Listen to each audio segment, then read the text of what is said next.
गर्मजोशी से आपका स्वागत है हमारे अबंडेंट लाइफ टेलीविजन प्रोग्राम में। आज मेरे संदेश का शीर्षक है जीवन की परीक्षाओं में यीशु मसीह का अगापे प्रेम। मैं आपके लिए पढ़ रहा हूँ 2 कुरिन्थियों अध्याय 4 वचन 7, 8 और 9। परंतु हमारे पास वो धन मिट्टी के बर्तनों में रखा है कि ये असीम सामर्थ हमारी ओर से नहीं वरन परमेश्वर ही की ओर से ठहरे। हम चारों ओर से क्लेश तो भोगते हैं पर संकट में नहीं पड़ते, निरुपाय तो हैं पर निराश नहीं होते, सताए तो जाते हैं पर त्यागे नहीं जाते, गिराए तो जाते हैं पर नष्ट नहीं होते। ये तो प्रेरित पौलुस के बहुत ही अद्भुत ऐसे वचन हैं। यीशु मसीह के बाद में, यीशु के दुख उठाने के बाद में, ये तो प्रेरित पौलुस ही था जिसने सबसे ज़्यादा दुख उठाया परमेश्वर के राज्य के लिए और परमेश्वर के राज्य का सुसमाचार फैलाने के लिए, और साथ ही उसने उस समय बहुत सी कलीसियाओं को बनाया। इन वचनों में वो बहुत ही सुंदर तरीके से ये बता रहा है कि वो किन किन परीक्षाओं में से होकर गया है, और फिर वो क्लू देता है कि कैसे वो इन सारे दुखों के ऊपर में जयवंत हो गया, उन सारे सताव के ऊपर और उन सारी नकारात्मक परिस्थितियों पर जयवंत हुआ। वो कहता है हमारे पास वो धन मिट्टी के बर्तनों में रखा है, और ये धन क्या है मेरे प्यारे दोस्तों? हमारे उद्धारकर्ता प्रभु यीशु। यीशु हम में हैं, वो तो हम में वो धन हैं, और उस धन या खजाने में से यीशु हमें बहुत से स्रोत देते हैं कि हम जयवंत हो जाएं समस्याओं पर, मुश्किलों पर, दुखों और मुश्किलों और इन सब पर। जानते हैं हम प्रभु यीशु मसीह में बहुतायत से आशीष पाई हैं, लेकिन हम सब में कोई न कोई समस्या होती है। किसी तरह से मुश्किलें या परेशानी, निराशा या हताशा, हम सब जीवन की नकारात्मकता से होकर जाते हैं।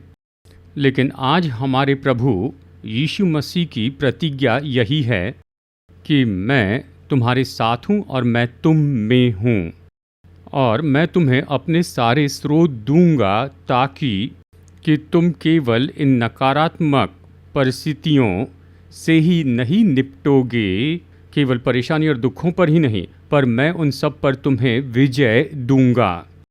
मैं तुम्हें अपने स्रोत दूंगा। ऐसे बहुत से स्रोत हैं जो हम यीशु मसीह से ले सकते हैं, लेकिन मैं आपको केवल एक ही बताऊंगा। जीवन की परीक्षाओं में यीशु मसीह का अगापे प्रेम। ये अगापे प्रेम, ये परमेश्वर का प्रेम, ये अद्भुत प्रेम मैं आपके लिए पढ़ रहा हूँ सपन्या अध्याय 3 वचन 17 से। तेरा परमेश्वर यहोवा तेरे बीच में है, वो उद्धार करने में पराक्रमी है, वो तेरे कारण आनंद से मगन होगा, वो अपने प्रेम के मारे चुपका रहेगा, फिर ऊंचे स्वर्ग से गाता हुआ तेरे कारण मगन होगा। इन शब्दों पर गौर कीजिए, वो अपने प्रेम के मारे चुपका रहेगा। ये कितना सामर्थी वचन है मेरे दोस्तों। यीशु जो हम में हैं, वो हमेशा हमें अपने प्रेम से शांत करते हैं। जब हम समस्याओं और मुश्किलों में से होकर जाते हैं, या दुखों से, तकलीफ़ों से, परेशानियों से जाते हैं, या हताश हो जाते हैं, तो ये अगापे प्रेम हमें हमारे अंदर से शांत करता है। दूसरे शब्दों में, ये तो हमारे हृदय को तसल्ली देता है, ये हमारे हृदय में शांति देता है, ये हमारे हृदय को स्थिरता देता है। ये तो यीशु मसीह का अद्भुत ऐसा अगापे प्रेम है। दोस्तों, आज आप शाश्वती रखिए। शायद आप इसे नहीं जानते होंगे, लेकिन यीशु जो हम में है वो हमेशा उंडेलते हैं अपना अगापे प्रेम कि छू ले हमारे हृदय को, हमारे मनों को, हमारे प्राण को, हमारे शरीर को और हमारे पूरे व्यक्तित्व को, कि हमें अपने प्रेम से शांत करे। जैसे हम इन परीक्षाओं और सताव में से होकर जाते हैं, हमें बस इतना ही करना है कि बस अपनी आंखें बंद कर लें और यीशु की ओर देखें, जो हम में अपना अगापे प्रेम उंडेलते हैं, और फिर केवल उस प्रेम को प्राप्त कर लें ताकि आपका हृदय शांत किया जाए, ताकि ये शांत हो जाए, ताकि आप जिसमें से होकर जा रहे हैं उसके कारण आप परेशान ना हो। ये यीशु मसीह का अगापे प्रेम, ये आपको ऐसे सुंदर शांति देगा, वो शांति जिसकी आपके जीवन में ज़रूरत है। मैं इस अद्भुत संदेश में आपको और भी गहराई में लेकर जाऊंगा। जीवन की परीक्षाओं में यीशु मसीह का अगापे प्रेम। ये अगापे प्रेम हमें केवल शांत ही नहीं करता, लेकिन साथ ही हमें और 3 तरीकों से आशीष देता है। किस तरह का अगापे प्रेम यीशु प्रतिदिन हम में उंडेलते जा रहे हैं, मैं आपको 3 पॉइंट्स बताऊंगा। आप इन्हें लिख सकते हैं, इन संदर्भों को लिखिए, क्योंकि मैं बहुत ही स्पष्ट और बहुत ही साफ रूप में बता रहा हूँ। सिस्टमैटिक, कदम ब कदम ऐसा संदेश है जो मैं आपको बता रहा हूँ। हमारे जीवन में प्रभु यीशु के अगापे प्रेम के बारे में ये बहुत ही महत्वपूर्ण ऐसे 3 पॉइंट्स हैं। नंबर 1, हम में यीशु मसीह का अगापे प्रेम, ये तो कभी दूर न किया गया जीवन है। इस अद्भुत वचन को सुनिए, रोमियो अध्याय 8 वचन 35 से। कौन हमको मसीह के प्रेम से अलग करेगा? क्या क्लेश या संकट या उपद्रव या अकाल या नंगाई या जोखिम या तलवार? फिर से ये प्रेरित पौलुस ही लिख रहा है। जानते, मैंने अभी जो पढ़ा वो इन सब में से होकर गया था। क्लेश में से, नंगाई से, दुख दर्द से, सताव से और इन सब से। लेकिन उसकी गवाही तो यही है कि उसने अपने जीवन में हमेशा यीशु के उस प्रेम का अनुभव किया जो कि अलग नहीं किया जा सकता। इसका मतलब यह है कि प्रेरित पौलुस ने अनुभव किया था यीशु मसीह के इस कभी अलग न किए जाने वाले अगापे प्रेम का, उन सभी नकारात्मक बातों में जिनमें से वो होकर गया था। उस यीशु के अलग न किए जाने वाले प्रेम ने पौलुस को थामे रखा, उसने पौलुस को ढाका, पौलुस की सुरक्षा की, और इसने पौलुस को बड़ी तसल्ली दी। और केवल इतना ही नहीं, इसने पौलुस को अद्भुत सामर्थ दी कि उन सारी नकारात्मक बातों का सामना करते चले जाएं।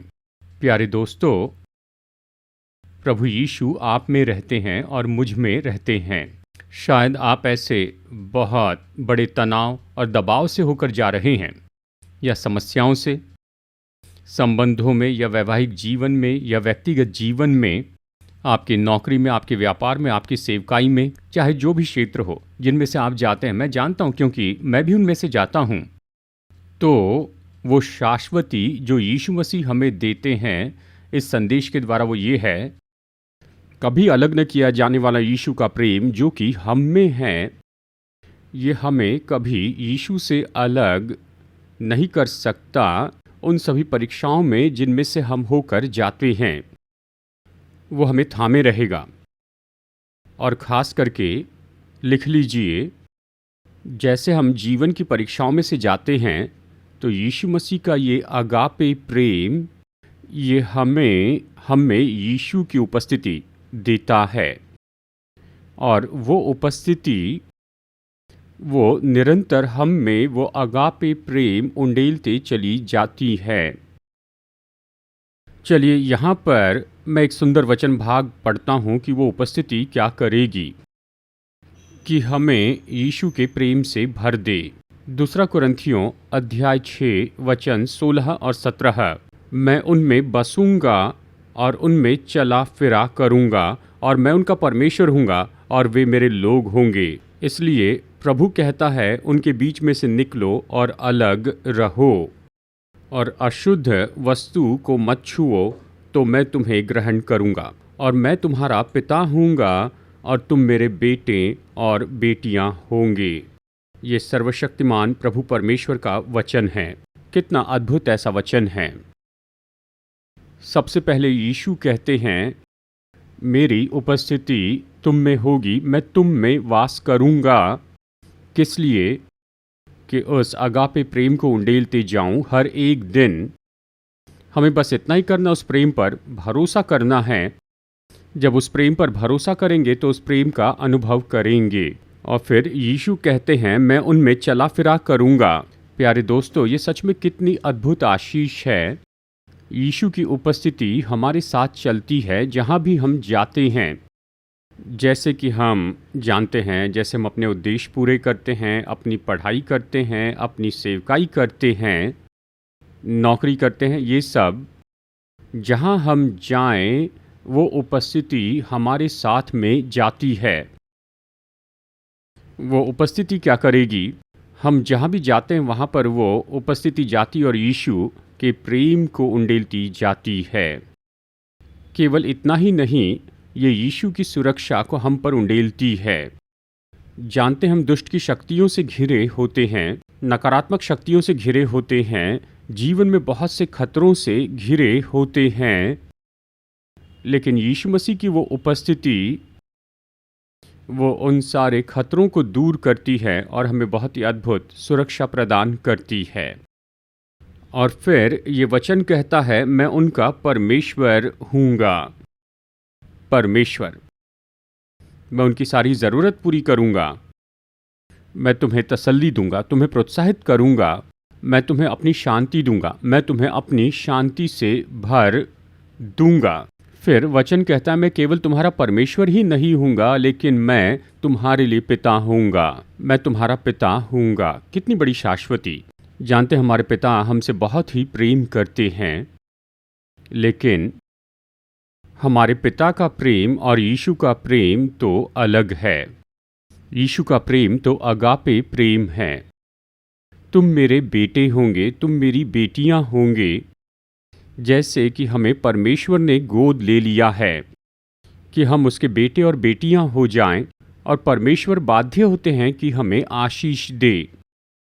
परमेश्वर बाध्य होते हैं कि अपने प्रेम को हम पर उंडेलते चले जाएं, कि हमारी हर ज़रूरत पूरी करें, और ख़ास करके हमें वो सामर्थ्य दे, कि हमें वो शांति दे, कि हमें वो विजय दे, जैसे हम जीवन की इन परीक्षाओं में से होकर जाते हैं। चलिए एक और वचन पढ़ता हूँ, भजन संहिता 17 वचन 1 और 2। हे यहोवा परमेश्वर, सच्चाई के वचन सुन, मेरी पुकार की ओर ध्यान दे, मेरी प्रार्थना की ओर जो निष्कपट मुंह से निकलती है कान लगा। मेरे मुकदमे का निर्णय तेरे सम्मुख हो, तेरी आंखें न्याय पर लगी रहे, न्याय पर लगी रहे। भजनकार कहता है कि प्रभु तेरी उपस्थिति मेरी प्रार्थनाओं का उत्तर दे। अवश्य ही हर समय जब राजा दाऊद ने प्रार्थना की थी, परमेश्वर ने उसकी प्रार्थनाओं का उत्तर दिया, परमेश्वर की उपस्थिति के द्वारा जो दाऊद के जीवन में थी। दोस्तों, यीशु हमें वास करते हैं, वो हमें शाश्वती देते हैं। कहते हैं जब तुम प्रार्थना करते हो मेरी उपस्थिति में, तो मैं केवल अपने अलग न किए जाने वाले प्रेम से तुम्हें ढांके ही नहीं रहूँगा, लेकिन साथ ही मैं तुम्हारी प्रार्थनाओं को भी सुनूंगा। परमेश्वर ऐसा करेंगे। इन शब्दों को देखिए, मेरी प्रार्थना, ये तो कपट वाले होंठों से नहीं आती हैं। यही तो प्रार्थना की कुंजी है।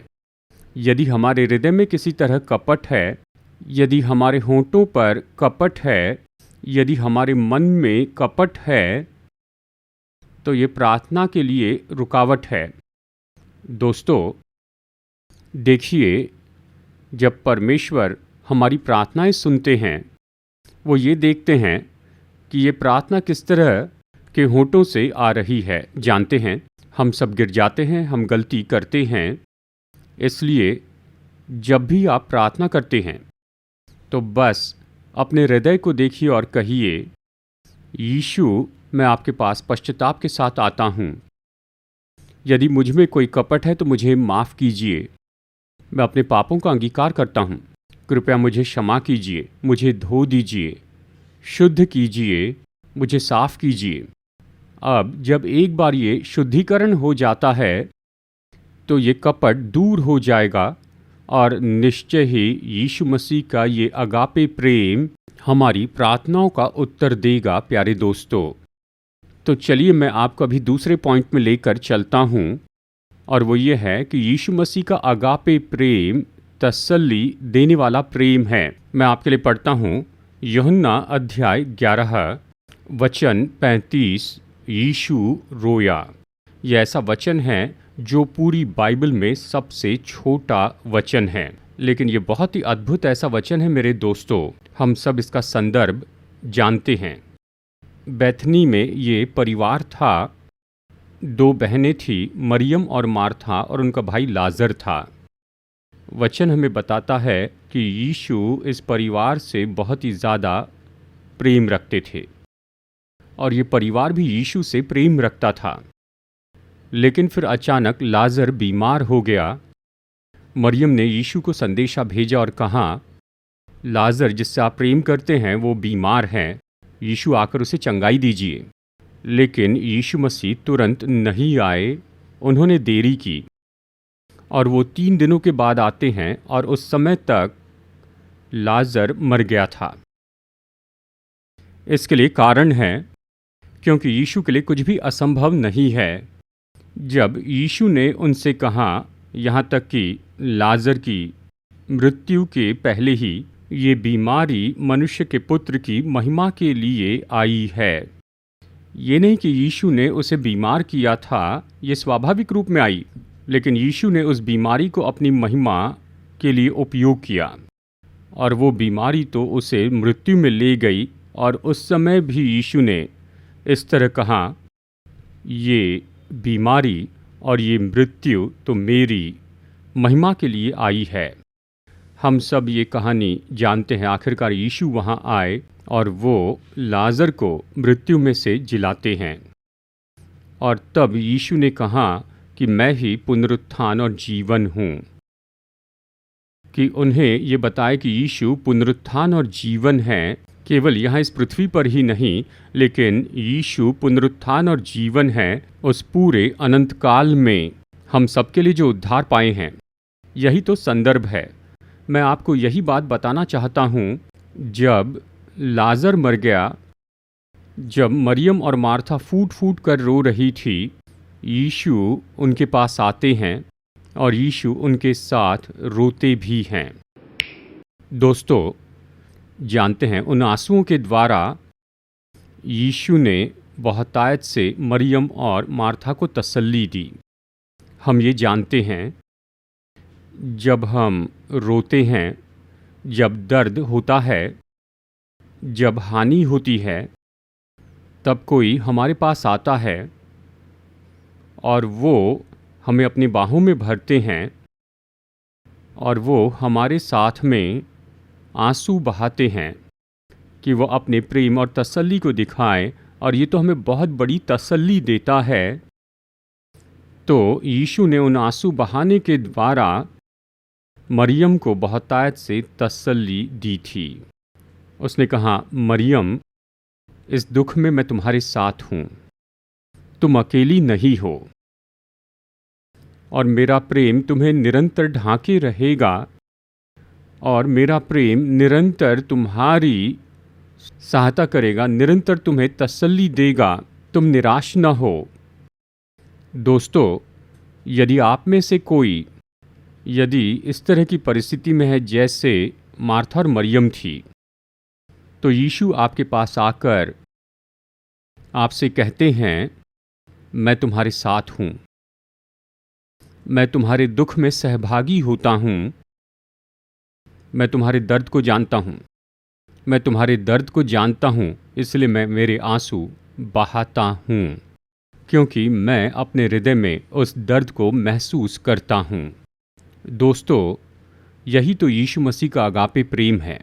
यदि आप में से कोई भी किसी समस्या से होकर जाता है, तो यीशु आपके साथ हैं और वो आपको अपनी बाहों में भर रहे हैं। वो अपने हाथों में आपको उठाते हैं, वो आपको गले लगाते हैं और फिर वो भी आंसू बहाते हैं और वो आंसू आपको याद दिलाए कि यीशु की वो अद्भुत तसल्ली क्या है, जो आपके दिल को छू लेगी, जो आपके हृदय को बल देगी, जो आपके हृदय को तरोताज़ा करेगी और ये आपके हृदय को नई सामर्थ्य देगी और साथ ही आपको अद्भुत विजय भी देगी जैसे आप अपने जीवन में आगे बढ़ते हैं।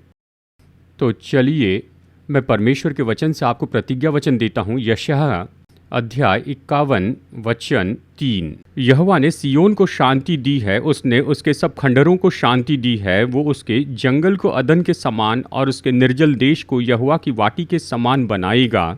उसमें हर्ष और आनंद और धन्यवाद और भजन गाने का शब्द सुनाई पड़ेगा। परमेश्वर की तसल्ली के द्वारा ये 3 बहुत ही अद्भुत आशीषें मिलती हैं। नंबर 1, ये तसल्ली हमारे जीवन के जंगल को परमेश्वर की वाटिका के जैसे बनाएं। हम अदन की वाटिका के बारे में जानते हैं, जो हरियाली से भरी थी, फूलों से भरी थी, जीवन से भरी थी, आशीषों से भरी। और फिर प्रतिज्ञा ये है कि वो निर्जल देश को परमेश्वर की वाटिका में बदल देंगे। वाह! रेगिस्तान सूखा होता है, उसमें जीवन नहीं। शायद हमारा जीवन वैसे ही होगा, लेकिन जब परमेश्वर की तसल्ली आती और छू लेती है, हमें छूती है उस अगापे प्रेम के द्वारा, तो हमारा जीवन फिर से एक वाटिका के जैसे फलवंत हो जाएगा। और ये वचन ये भी कहता है, परमेश्वर की ये तसल्ली हमें भर देती है बड़े आनंद और खुशी से, शांति से। दोस्तों, प्रभु पर भरोसा करें, निरंतर उससे प्रार्थना कीजिए, उसके अधीन हो जाएं और प्रार्थना करें, हाँ प्रभु, कि मेरा हृदय इस अगापे प्रेम का अनुभव करें। और उस अगापे प्रेम के द्वारा ये जो अद्भुत तसल्ली है, जो केवल आप ही मुझे दे सकते हैं प्रभु। जब हमारे हृदय को तसल्ली मिलती है मेरे दोस्तों, हम विश्राम करते हैं, हम में नया जीवन आता है और हम अपने जीवन में इस तरह से आगे बढ़ सकते हैं और हमें जो करना चाहिए उसे हासिल करते हैं। तो चलिए अब देखते हैं तीसरा ये अद्भुत पहलू यीशु मसीह के अगापे प्रेम का, जैसे हम जीवन की परीक्षाओं से होकर जाते हैं। और वो यही है कि यीशु का अगापे प्रेम विजयी जीवन है। रोमियो अध्याय 8 वचन 37। परंतु इन सब बातों में हम उसके द्वारा जिसने हमसे प्रेम किया है जैवन से भी बढ़कर हैं। दोस्तों, जैसे हम अपने जीवन में आगे बढ़ते हैं, हम हार जाते हैं, है ना? हमारे संबंधों में या वैवाहिक जीवन में, हमारे नियमों के जीवन में, हमारे आत्मिक जीवन में, हमारे उद्देश्यों में और बहुत से दूसरे क्षेत्रों में, पढ़ाई, व्यापार, नौकरी, इन क्षेत्रों में। लेकिन यीशु मसीह का ये अगापे प्रेम, ये हमें ऐसे महान अद्भुत सामर्थ से घेर लेगा कि हमारी हर एक हार को बहुत ही सुंदर विजय में बदल दे। अब ये तो प्रेरित पौलुस का अपना अनुभव था। वो तो हार गया था बहुत से अलग अलग तरीकों से, लेकिन वो उस हार में बना नहीं रहा। यीशु मसीह के प्रेम ने उसे निकाल लिया और उसे बहुत ही महान विजय दी, उसकी सेवकाई में, उसके व्यक्तिगत जीवन में, और साथ ही कि उस कांटे का दर्द सहते चले जाए जो उसे बहुत ही दुख देता था। दोस्तों, जब हार आती है तो कई बार हम अकेलापन महसूस करते हैं, मानो हमें किसी तरह के अंधकार ने घेर रखा है। और शैतान भी हमारे अंदर ऐसे बहुत से संदेह डालता है कि अगर तुम्हारा परमेश्वर असल में सच्चा है तो क्यों तुमने इस हार का सामना किया है। कई बार ये हार हमारे विश्वास को कमज़ोर कर देती है और इस हार के कारण कई बार हम अपने उद्देश्यों को छोड़ देते हैं। ये हार हमें दुख से भर देती है, ये हार हमें निराशा से भर देती है। नहीं, चाहे कोई भी हार आए, बड़ी या छोटी, तो हमेशा याद रखिए कि यीशु का अगापे प्रेम जो कि हम में है, ये तो हर एक हार को बड़ी विजय में बदल सकता है। कैसे पौलुस ने अपनी इन हार को बहुत बड़ी विजय में यीशु के प्रेम के द्वारा बदल दिया। मैं आपके लिए पढ़ रहा हूँ 2 कुरिन्थियों अध्याय 12 वचन 9। पर उसने मुझसे कहा, मेरा अनुग्रह तेरे लिए बहुत है, क्योंकि मेरी सामर्थ निर्बलता में सिद्ध होती है। अब ये निर्बलता क्या थी? वो कांटा बहुत दुखदाई था, लेकिन प्रभु यीशु मसीह के अनुग्रह ने उसे बहुत बल दिया कि उस कांटे का सामना करें। और उस कांटे के बावजूद पौलुस ने तो यीशु के अनुग्रह के द्वारा बहुत सामर्थ प्राप्त की और वो विजयी हो गया। वो तो पूरी तरह से विजयी हो गया और विजयी होकर वो यीशु के लिए शहीद के रूप में मर गया। प्यारे दोस्तों, यीशु मसीह का ये प्रेम निरंतर यीशु मसीह के अनुग्रह को उंडेलता जाएगा और यीशु मसीह का अनुग्रह क्रूस की सामर्थ को खोलेगा और क्रूस की वो सामर्थ वो हमारी मदद करेगी कि हमारी हार को पूरी तरह से विजय में बदल दे। मैं ये नहीं कह रहा कि यीशु की सामर्थ हर एक हार को ऐसे बदल देगी। अवश्य ही वो कुछ हार को बदल देती हैं, लेकिन कुछ हार को नहीं बदलती। हालांकि वो हार अगर बदली नहीं गई है तो फिर उस हार के द्वारा किसी तरह यीशु किसी तरह की विजय उत्पन्न कर देंगे कि जीवन में आगे बढ़े। मुझे भरोसा है कि ये संदेश आपके लिए आशीष है। तो आइए प्रार्थना करते हैं। अनुग्रहकारी परमेश्वर, स्वर्गीय पिता, प्रभु यीशु मसीह हमारे उद्धारकर्ता, पवित्र आत्मा हमें तसल्ली देने वाले आपके इस वचन के लिए आपको धन्यवाद देते हैं।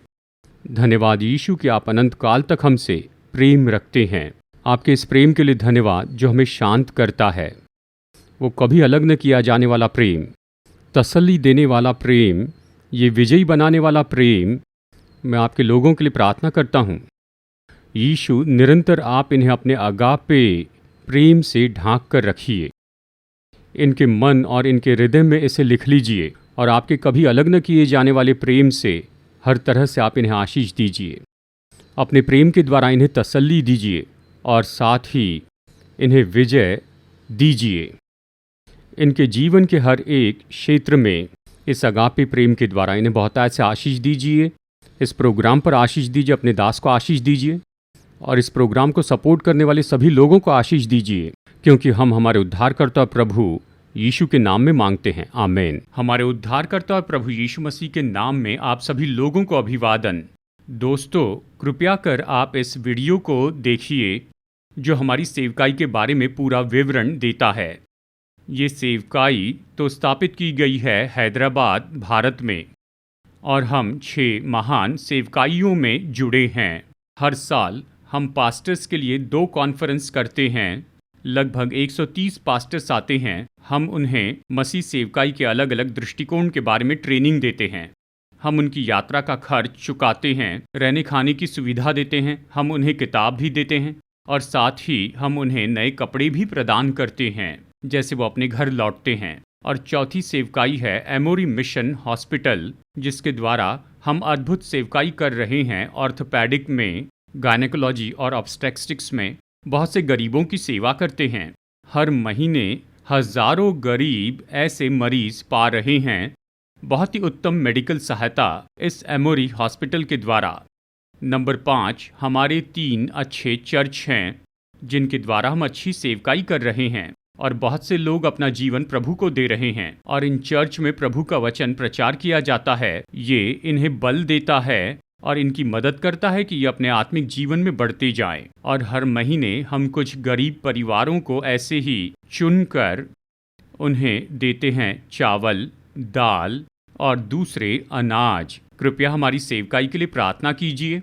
अगर आप चाहते हैं कि हमारा न्यूज़लेटर पाए जिसका नाम है सीड, तो कृपया अपना पता स्क्रीन पर दिए हुए व्हाट्सएप नंबर पर हमें भेजिए, तो तुरंत ही मैं आपको अपना न्यूज़लेटर भेजूंगा। अगर आप में से कोई हमें कुछ योगदान भेजना चाहता है या एक प्रोग्राम के लिए स्पॉन्सर होना चाहता है, तो कृपया हमारा QR कोड नोट कीजिए, इसे स्कैन कीजिए और आप हमें ऑनलाइन अपनी भेंट भेज सकते हैं। परमेश्वर आपको आशीष दे, जैसे आप बहुत ही महत्वपूर्ण और कार्यनीति से फलवंत सेवकाई में स्पॉन्सर बनते हैं।